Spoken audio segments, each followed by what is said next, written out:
Thank you, Trevor.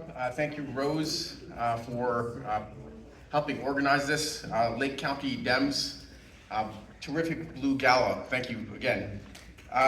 So let me tell you a little bit about myself. Lieutenant Colonel, 22 years in service. Last position was in the White House. I want to tell you that I was the one that reported Donald Trump's corruption resulting in his first impeachment.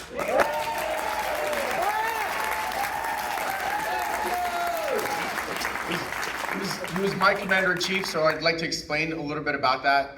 It's always a topic of curiosity how a officer serving in the military with the commander-in-chief being the president of the United States could report that. Tell you about what I'm doing now. I tell you a little bit about my background and frankly, my view on the world. So that phone call in July 25th, 2019, a long time ago, was a moment of crystal clarity for me. I wrote a book, it's out there for auction, in which I kind of retell the story of walking into, somebody had it, somebody wanted it, but walking into my twin brother's office who served across the hall from me. He's now Congressman Eugene Vindman, serving in Northern Virginia. Also an Army colonel, 25 years of service for him, and closing the door and making sure I had his attention and saying, Eugene, if what I'm about to tell you ever becomes public, Donald Trump will be impeached. And just minutes afterwards, I went into the legal counsel's office. This is the kind of top oversight body on the National Security Council, and proceeded to report that Donald Trump was engaging in a corrupt scheme to put the squeeze on the Ukrainians to steal an election. And ultimately that resulted in congressional oversight and testimony, and that's how I became a public figure. But that was probably that was certainly the end of my career. I found myself out of uniform not too much after that because of Trump's retaliation, harassment, impeding my promotion to colonel, and as well as holding up hundreds of general officer promotions.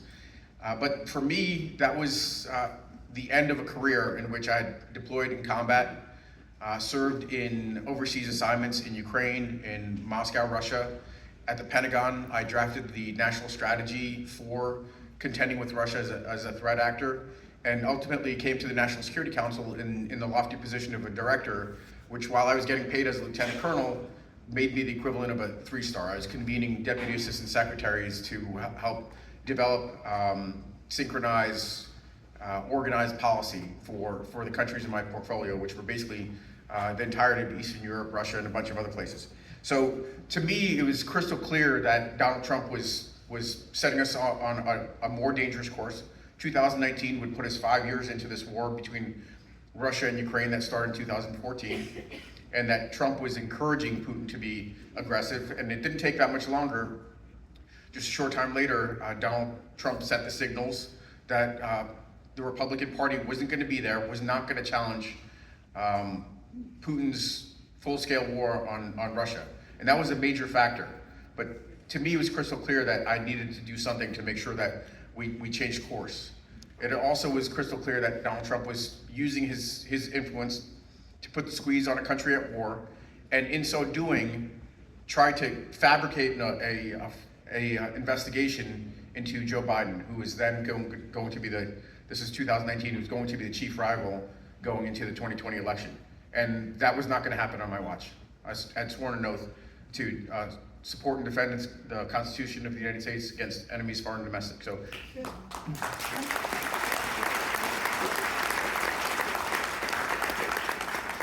This scheme had been unfolding for months. In the same time that Trump and his henchmen were putting the squeeze on Ukrainians, I was organizing the rest of the government. At that point in time, it was the first Trump administration. You still had, they might have been on the Republican side of the spectrum, but they were notables. They were policymakers to try to figure out where we should be. And everybody was on the same page.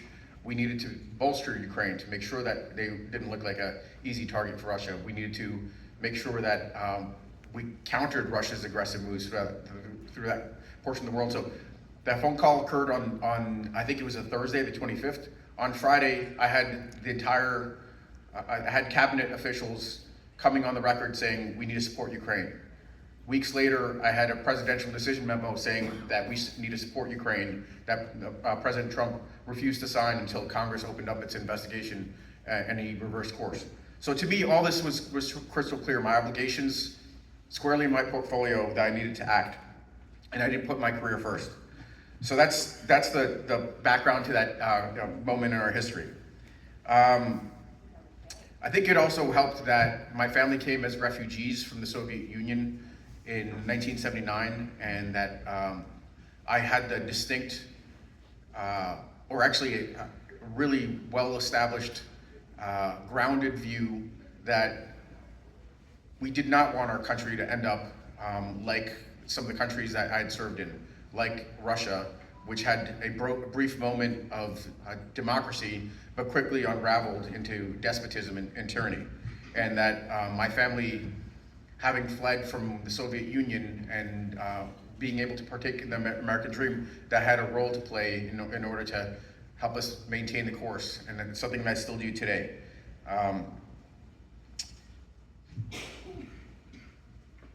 What am I doing today after I found myself out of the military? I wrote an article in the Washington Post in which I tried to explain why I was leaving the military, or was forced out of the military. And I set kind of a manifesto to myself. I said I was going to continue to advocate for public service. I was going to advocate for values-based leadership. And I was going to advance U.S. national security. And I'm doing all those things today. One of my positions is as a senior advisor to an organization called Vote Vets. It's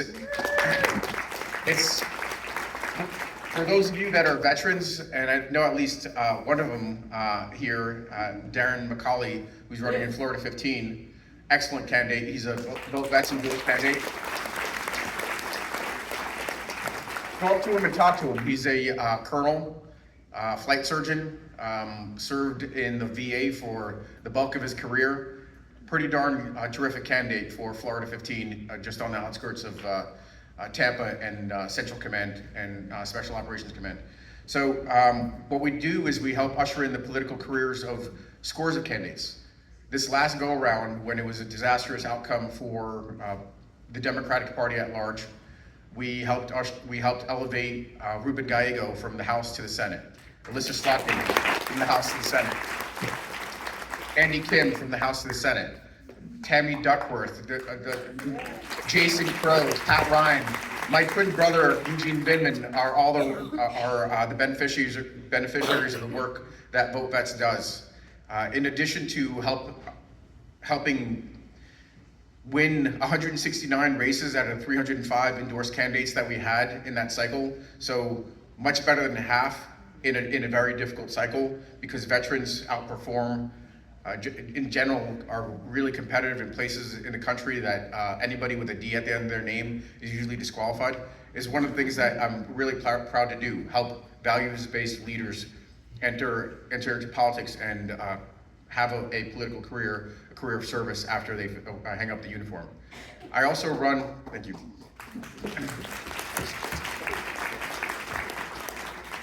I also run a think tank called the Institute for Informed American Leadership. Some of you have come up to me and said that you've seen me on CNN or MSNBC. It's usually because I'm talking about something that's going on in the world, whether it's US, Russia, Ukraine relations. I published a book that puts me on the road probably too much and away from Florida, which I've come to love. We're now Floridians. We live outside of Haiti. And it gives me the ability to really talk about these issues, both in the mistakes that we've made historically. The premise of the book is that we've made the same mistakes over the course of 6 different administrations. Those are Republican and Democrat, and that there's a better course for us to put values first, values primacy, as a way to look at long-term objectives, not what's immediately in front of us. That's what we tend to do. We look at immediate risks, immediate fears. Like Donald Trump is particularly notorious at seeing, Putin talk about nuclear weapons and folding. Or business deals. Donald Trump is the worst, also amongst the worst. We made mistakes before. We've grasped that idea of working together with the Russians on climate change. They could care less about climate change, but they know it's important to us. So these are the things that we seem to be tripped up on instead of the long-term objectives. that we need to help our fellow democracies out. So it's the idea that values could help us avoid the mistakes that we've made in the past. When I'm not doing that, I'm here in South Florida. I live in Davie. It's a pretty awesome place. My wife Rachel is here with me, and I want to actually briefly mention Rachel. As a military spouse, I hauled her across the world. At one point, I think we moved 11 times in 10 years. We have a 14, almost 15-year-old. She's a ninth grader. And Rachel just recently won election to be the chair of the Democratic Party's Veteran and Military Family Council. So she's got a 50-state purview to help elevate the voices and address the issues of veterans and military families. She keeps saying co-chair, but I know who runs the show. So Davie's been a wonderful opportunity for us. Frankly, I've seen the blessings of being in South Florida, the terrific weather, the excellent community. It's deep blue Broward over there, maybe a little bit more comfortable, and I don't want to say that it's difficult, but I think it could be a mixed bag with some of your neighbors up here. A little bit easier down there, but I certainly see lots of issues with regards to infringements of our rights. I've got almost a 15-year-old daughter that she doesn't have a say in her body and the loss of reproductive rights. Affordability is a major issue across the state. Healthcare, I think that was very, very well said about the impact on the Affordable Care Act. Insurance payments, health safety, the fact that vaccines are being restricted in the state that has disproportionately elderly. That is really quite dangerous. And I moved my dad down here, he's 93, and my mom, that's 78. I don't want them to be exposed because the state has really beyond fringe ideas on the fact that vaccines are harmful. And then of course, education, infrastructure, critical components in the state. So I'm getting a handle on these issues. I kind of follow the lead of somebody like David Jolly. I just did a couple of events. Check. If you're not familiar with David Jolly running for governor, check him out. I heard him give a 15-minute speech, no notes, unbelievable grasp of the issues, terrific candidate. I think as long as we get eyes on him, the more eyeballs we get on him, there's a really good chance that guy could be our next governor. So,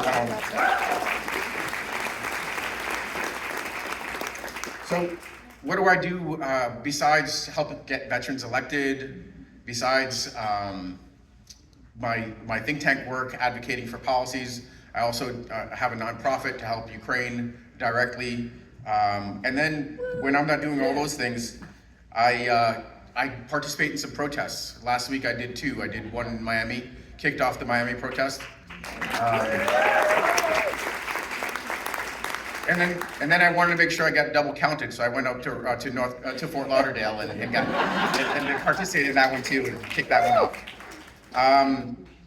Look, I think I'll channel some of the things I said to that crowd, and recognize that we're as a party, we're obviously very, very focused on elections, but it's more than elections. It's the fact that we have a major deficit in voter registration in the state, and the only way that gets fixed is through the DECs. The only way that gets fixed is through the localities looking to do voter registration efforts, and it's not the single touches, but it's the kind of the drumbeat of engagements that I don't think the state party is necessarily, that may not even be its role. I think if you have motivated counties and districts and precincts, that's how you start to fix the gaps here.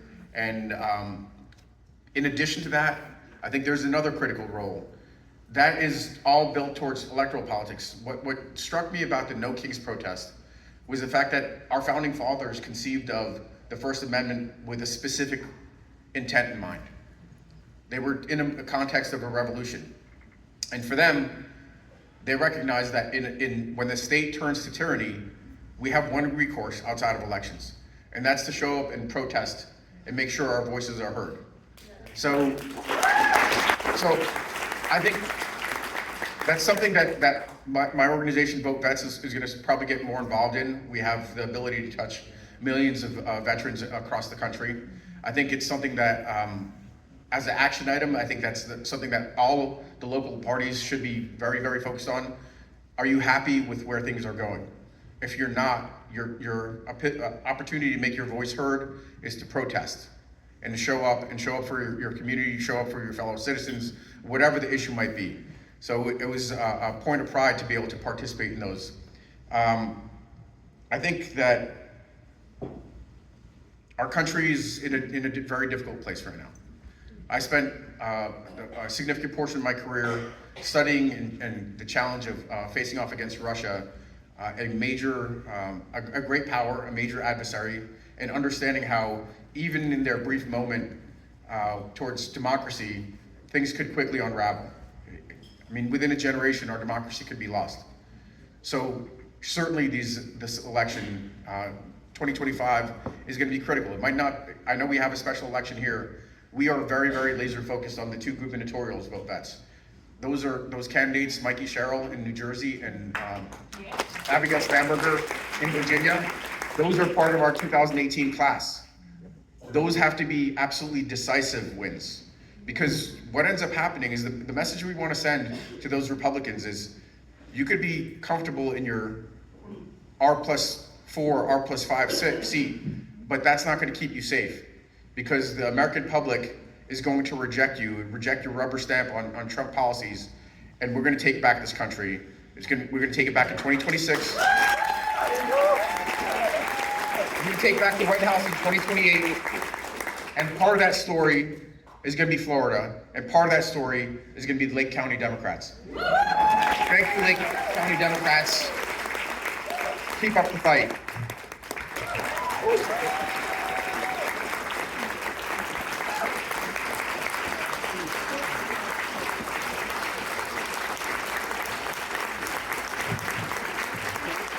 So I have a few final remarks here, folks. He said it better than I could say it, but my call is a call to action.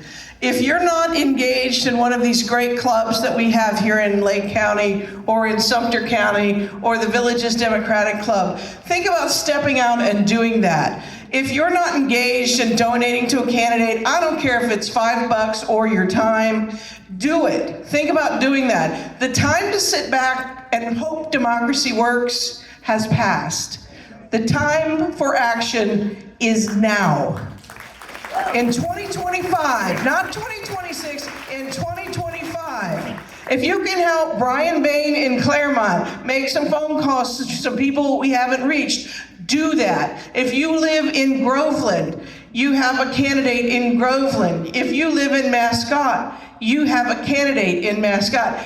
Do not give up, folks. We have to fight. We can take this back. We will take this back.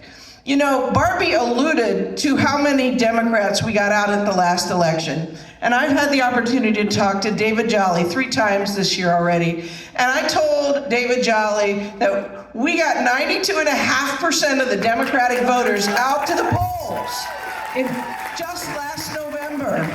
We need to get the municipals going, and we need to get a steamrolling effect happening into 2026. So I thank you for being here.